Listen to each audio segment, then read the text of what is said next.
কাঁচা আমের এই সিজনে বানিয়ে নিতে পারেন কাসুন্দি। আর কাঁচা আম থাকতে থাকতেই এই কাসুন্দিটা তৈরি করে নিন। আর খুব সহজেই কিন্তু তৈরি করে নেওয়া যায়। পেয়ারা মাখা, আম মাখা কিংবা আনারস মাখা কিংবা শাকসবজির সাথে মাখিয়ে খেতে অসাধারণ লাগে এই কাসুন্দি। আর এটা খুব সহজেই কিন্তু বাসায় তৈরি করে নেওয়া যায়। চলেন দেখে আসি কেমন করে তৈরি করেছি। তো আমি এখানে হলুদ যে সরিষা সেটা নিয়েছি 1 কাপ। আর আমি 1/3 কাপ নিয়েছি কালো যে সরিষাটা সেটা। কালো সরিষাটাও চাইলে সম্পূর্ণ নিতে পারেন, আবার হলুদ সরিষাটা দিয়েও সম্পূর্ণ তৈরি করতে পারেন। তো আমার হাতের কাছে দুইটাই ছিল, এই জন্য আমি মিক্সড করে নিয়েছি। আর লাগবে আমাদের এমন একটা কাঁচা আম। কাঁচা আম দিয়েই, এই একটা আম দিয়েই কিন্তু আমার হয়ে যাবে। তো আমগুলো আমি এভাবে ছোটো করে টুকরা করে কেটে নিয়েছি। এবার এর সাথে আমি দিয়ে দেব আদা কুচি আর 3 থেকে 4টা মরিচ। মরিচ এভাবে ভেঙে দিয়েছি আর আদা কুচি করে দিয়েছি। আর সাথে কাসুন্দির জন্য সুন্দর একটা রং আসে, তার জন্য দিয়ে দিলাম 1 চামচ হলুদ।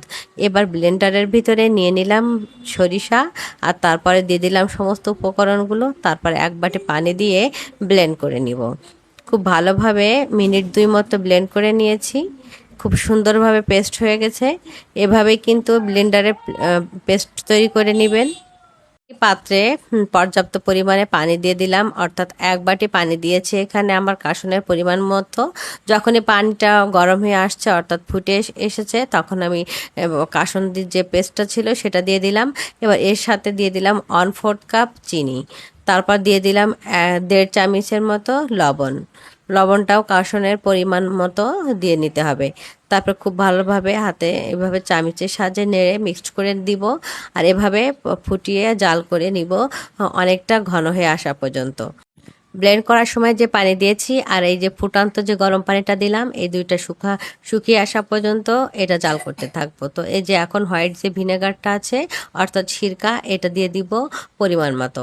এটা দেওয়ার কারণে আমাদের কাসুন্দি কিন্তু অনেক দিন পর্যন্ত সংরক্ষণ করা যাবে।